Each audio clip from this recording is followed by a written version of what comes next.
2006, I quit my job, packed up everything I owned, and I moved from a little town in Ohio to this big city of St. Louis.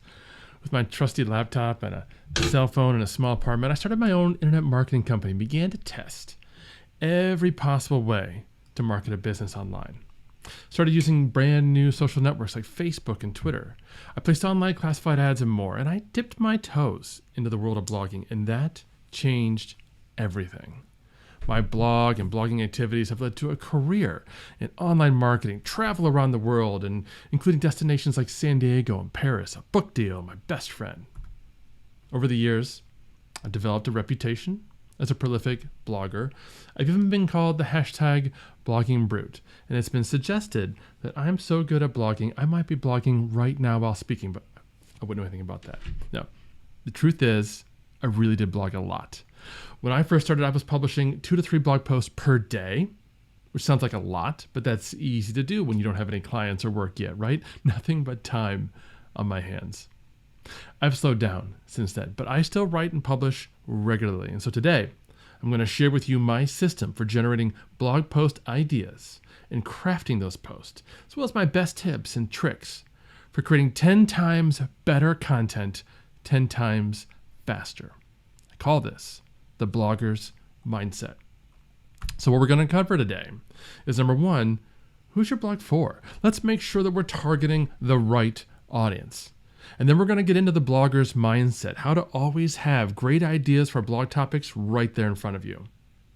Then we're going to cover really quickly how to make your content spark and make it compelling and interesting to readers, and how to make your content discoverable so that you can capture new readers and potential clients right at the moment they need you.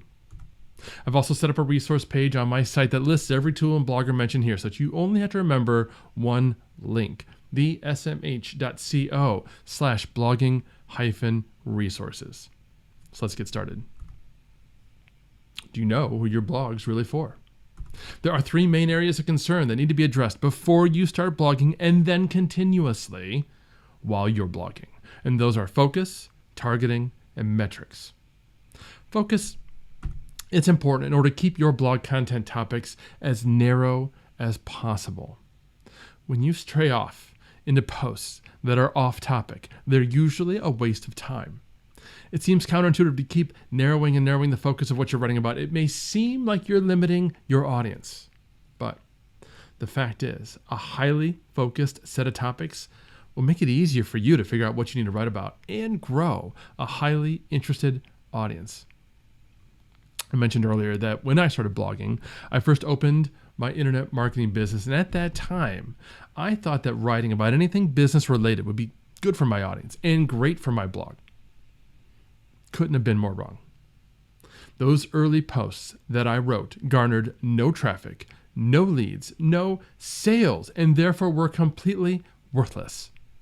What I lacked was an understanding of the connection between the content I needed to write and the audience I was trying to reach.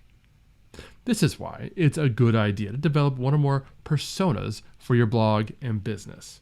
Now, a persona is simply a made-up person that typifies your ideal or target audience. That person's not made up. That's my beautiful wife. But when you're setting up a persona, you can include demographic or geographic data if it makes sense to do so. Probably for most of you as attorneys, it does make sense to include geographic data.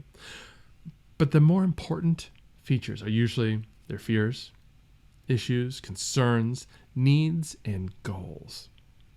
If you can gain an understanding of what your audience needs and how they're limited, you can create a picture for yourself of how you can help them.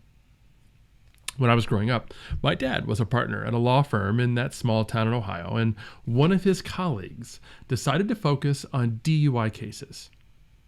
We created content for their website that centered around DUI law and the kinds of questions his target clients would be wondering, particularly in Huron and Erie County where he practiced. He had a target client in mind, and we answered the kinds of questions they'd be asking so that when they searched Google for things like DUI fine Huron County, his content came up, and the client would find their answer and simultaneously be on the website of an attorney who could help them. Once you've established one or more personas and have started to create content that you think is a better fit for them, you can use your analytics to confirm that. Now, Google Analytics will help you see how your site content performs, and all the major social networks also offer reporting options to help you gauge the effectiveness of your social activity as well. In fact, whenever you're on the fence about whether a particular topic is a good one, it's often best to test it with a short social media post rather than invest the time it takes to write a blog post. If the social post resonates with your audience, you know it's safe to proceed with the longer article. Great example of a blogger with excellent focus is Peg Fitzpatrick. Peg's a marketing consultant and speaker, so she's targeting small to medium business owners and brands with her content. She knows that by sharing detailed articles about various aspects of social media marketing, she can position herself as an authority. She also knows that the people interested in her content will, for the most part, be too busy to read all of her articles. There will always be people who need more help than you can provide in a blog post and be willing to pay for your expertise. Now, the system that I use for coming up with specific ideas for blog posts, including taking advantage of trending topics, is called the blogger's mindset. We're going to start by talking about idea tracking, because the number one problem facing most attorneys who want to leverage content marketing is knowing what to write about next.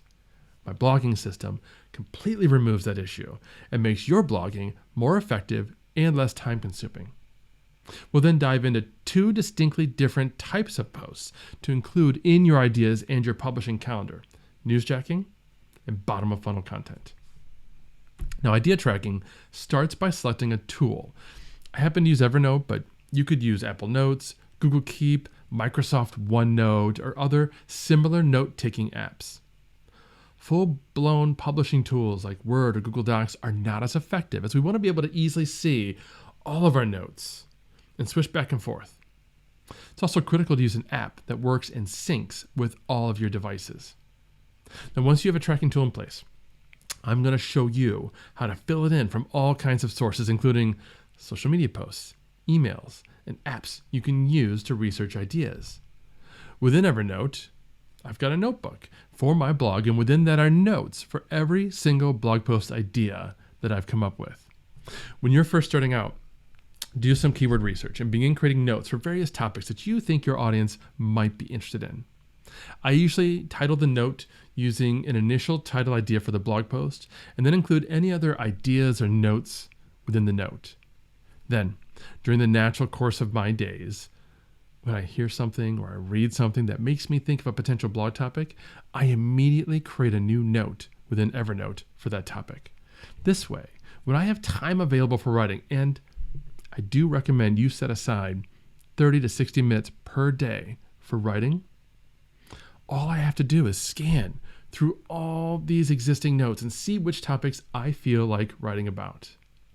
Be diligent about this process, and you'll create years worth of blog post ideas for yourself. Now, as you turn your use of Evernote into a habit, your overall awareness of blog post ideas and potential topics will increase. You'll begin to record ideas from comments, social media discussions, and more. The more often you do this, the more ideas you'll generate. The other aspect, though, of blog topics is knowing when there's a trending topic or a story that you might take advantage of. This is generally referred to as newsjacking. While it may not always involve an actual news story, let's assume for the moment that something has happened which relates to your business or perhaps your target clients in some way, such as a change to the law in your field. There's a story out there, and you've got a brief window of opportunity to consider doing something. Now, I have a series of questions that I ask myself each time I see a potential trending topic. First, ask yourself if your audience would be interested in the story and your take on it. If the answer is yes, proceed. Second, ask yourself if you are interested in the story. There's no point in dropping everything to write about something you find boring. But if the answer is yes, proceed. Third, ask yourself if you have a unique angle or perspective to add. It's easy to simply tweet a link to a news story, but if you can add your perspective and layer meaning for your audience, that can be powerful. So the answer is yes, proceed. Finally, ask yourself if you have time to write and publish this article and if the overall timing is good. Even the fastest writers need 30 to 60 minutes to create an article, and even then, it does no good to publish an article at midnight. You need to be able to get your content into the mix before overall interest in the topic has peaked and started to wane. If you have the time and it's not too late to publish, proceed. Here you can see an illustration from my friend David Meerman Scott, who writes that every news story, regardless of what it involves, has a life cycle. And your goal as a blogger is to talk about that story as early in the life cycle as possible. While most newsjacking topics tend not to get traffic long-term, they can sometimes result in massive, even viral amounts of social engagement, traffic, and links, as you'll see in a moment. One other recommendation, though, when it comes to your blog content and topic determination is to think about bottom-of-funnel content. This is content that people will be searching for when they've already come to the understanding that they need something, they need help, and now they're doing their own research and comparisons. If you've ever watched Glengarry Glen Ross, you're doubtless familiar with Alec Baldwin's explanation of AIDA. This sales funnel concept is so important to the success of your content in business that I've incorporated it into my instruction on how to go about deciding what to write about and publish. I call that a content pyramid, which essentially is the sales funnel upside down. As you create top-of-funnel content which attracts potential prospects through awareness, you can funnel them into content further into the buyer journey that captures their interest and use bottom-of-funnel content to help them make their final decision and take action. Good example shared by Marcus Sheridan is that of Yale Appliance. Since 2011, they've been focused on creating valuable content that their customers need and appreciate, and that's led to dramatic increases in traffic, leads, and sales. For instance, many appliance owners are rightly concerned about the potential service needs of their investment. So Yale Appliance published an article titled "The 5 Most Serviced, Least Reliable Appliance Brands." While not necessarily popular with the appliance manufacturers, it's an extremely popular and effective piece of content. As an attorney, you could be thinking about, for instance, describing in written content, what it's like to work for you, with you, what it's like to be a client going to trial with you as their attorney. Most clients have never been in a trial situation, but if you're a trial attorney, you can put yourself in their shoes and create content like that. That's not only going to put them at ease, but help them make the decision to go with you. Now, getting back to newsjacking for just a moment, I want to share with you an example from my own site, thesocialmediahat.com. In late October of 2016, I was glancing through my RSS feed notifications and saw that a new article had been published to the Vine blog late on a Thursday afternoon that was titled "Important News About Vine." It sounded ominous, so I clicked on it and quickly learned that one of the major social networks was being shut down. I knew that this was an important story that my readers would want to know about. And I also knew that they'd have more questions than what the original announcement addressed, so I wrote my own piece. And despite being published late in the day, the article was immediately picked up and shared by many shocked marketers and Vine users.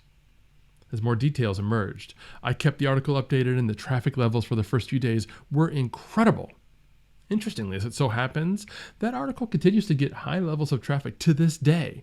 Hundreds of readers a day continue to Google what happened to Vine, and they come read my summary, resulting in thousands of new visitors to the site and new opportunities for me to make an impression. Speaking of impressions, let's talk for a moment about what you can do to make your content really spark. First and foremost, every blog post needs a featured image, usually appearing above the text of the post. This image represents the overall article and the message that you're trying to convey. It should be branded in some way and would typically incorporate the title or a version of the title of the post. In the back end of your site, that image's direct URL is used for a meta tag called Open Graph Image. The Open Graph is just a set of tags that provide specific pieces of data to supporting platforms like Facebook. In this case, we want to make sure that we use Open Graph Image so that whenever anyone shares your post to Facebook, Twitter, or LinkedIn, the correct image is displayed in the link preview. There are a few different ways you can go with regard to image size and ratio, but I prefer a 2-to-1 ratio using a size of 1024 pixels by 512 pixels. All my featured blog post images are sized that way, which looks great on the posts themselves, and it works with all the major social networks.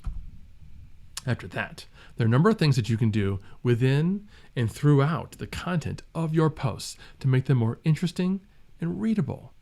These include embedded images throughout the text. In fact, there was a study by BuzzSumo that actually indicated that articles with images appearing every 75 to 150 words are shared more.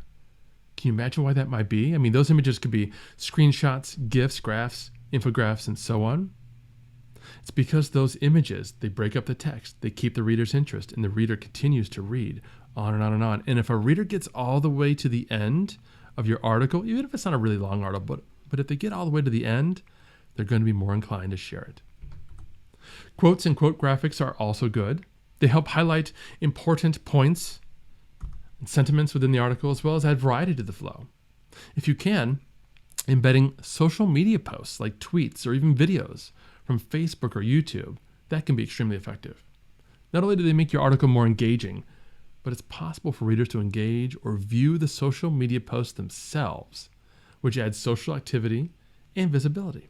And of course, break up your text with subheadings, white space, short sentences, bullet points, and so on. That best friend I mentioned at the outset is Stephanie Liu, and she's an inspiring live video strategist and communication coach, and all-around incredible human. We love geeking out about marketing techniques, and one that we've both employed over the years is live streaming. What's particularly fun here is that when you live stream to a platform like Facebook, you can embed that video onto any of your blog posts, whether it's a recap of the live stream or another post that just happens to be related. Embedding interesting video into blog posts is a great way to keep your readers engaged, increase your time on site metric, and therefore improve your search engine performance. Yet, there's a little known ninja hack that you can employ here. While most bloggers would embed a YouTube video, Stephanie and I prefer to use the Facebook video. Why? Because we know that if a blog post reader watches the Facebook video and decides to engage with the embedded post by liking, commenting, or sharing, all while they're still on your blog, they will have sent a signal to Facebook. Facebook will respond by putting that video back into the feed for people connected to that reader, thus breathing new life into your video. If the live video was directly related to the blog post and you have a link to the blog post in the description, you can create a never-ending cycle of new visitors, prompting new visitors through engagement. We've used this very technique on all of our 360 Marketing Squad Facebook Lives, and now you know this hack too. Now, a great example of a blogger who really understands the importance of readability and visible interest is Rebecca Radice. She uses all of the above techniques, as well as a very unique and compelling brand style that's carried through all of her graphics. Finally, we want to make sure that every time we publish a new piece of content, it helps to add to the total archive of posts that Google is indexing and ranking in search. But rather than share with you a long list of SEO techniques that may or may not have long-term value, I'm going to share with you the 3 most important elements which will never change. Number 1, make sure that all of your content within your site is structured and linked together accordingly. If you're blogging about estate law and you've got 4 articles on the topic, you're going to want to make sure that you find ways within your 5th article to refer back to some or all of the older posts and link to them. This is called deep linking, and it's a common technique to get people reading more and deeper into your site. But then, once you've published that new post, go back and edit those old articles and link forward to the new article. This interlinking of related articles gives readers more opportunities to find and read more of your content, which increases your time on site metric and decreases your bounce rate, all positive signals to Google. The links also ensure that search engines are able to find and index all of your content. And more importantly, those readers who take the time to go through more and more of your content will be learning more and more about you and getting to know, like, and trust you more with every piece.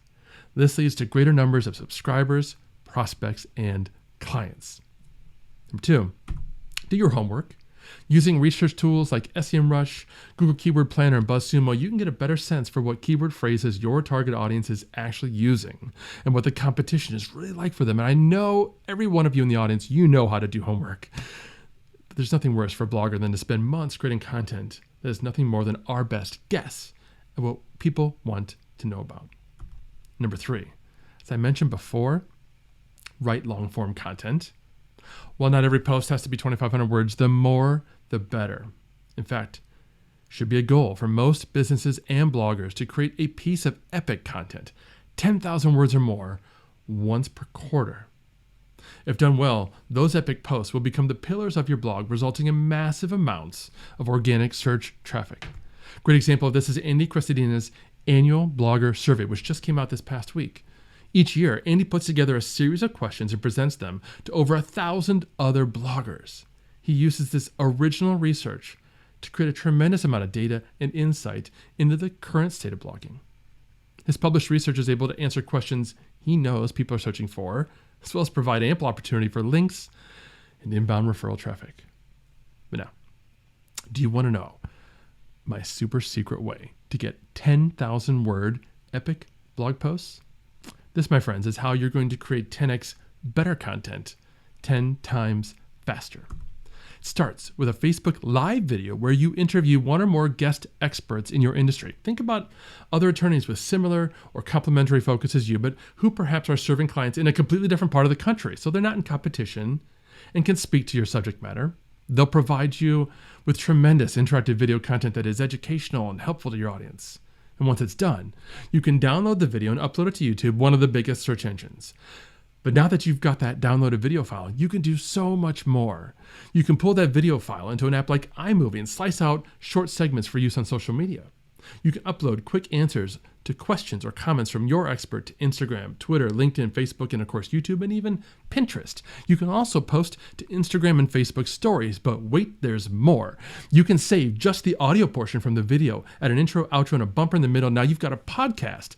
Upload it to Libsyn, and now you're distributing your content to Apple Podcasts, Spotify, Google Podcasts, Stitcher, and even Amazon. This is exactly what I'm doing every other week with Agora Pulse's new show, Agency Accelerated. You can also upload that audio to Headliner and use that to create audiograms that you can post to Facebook, Instagram, Twitter, LinkedIn, YouTube, and Pinterest. But wait, there's more. Take some of the great comments and quotes your guests said and turn those into quotes and quote graphics that can be shared to social. Then create 2 slides in Google Slides, download them as a PDF, upload them to SlideShare, and embed your YouTube video in between them to take advantage of the LinkedIn-owned network. And the best part is that since you shot an hour of video, that's approximately 10,000 words of text that you can have transcribed, add your introduction text and a call to action at the end, and publish to your site for your audience, giving Google and your readers a tremendous amount of 10x content.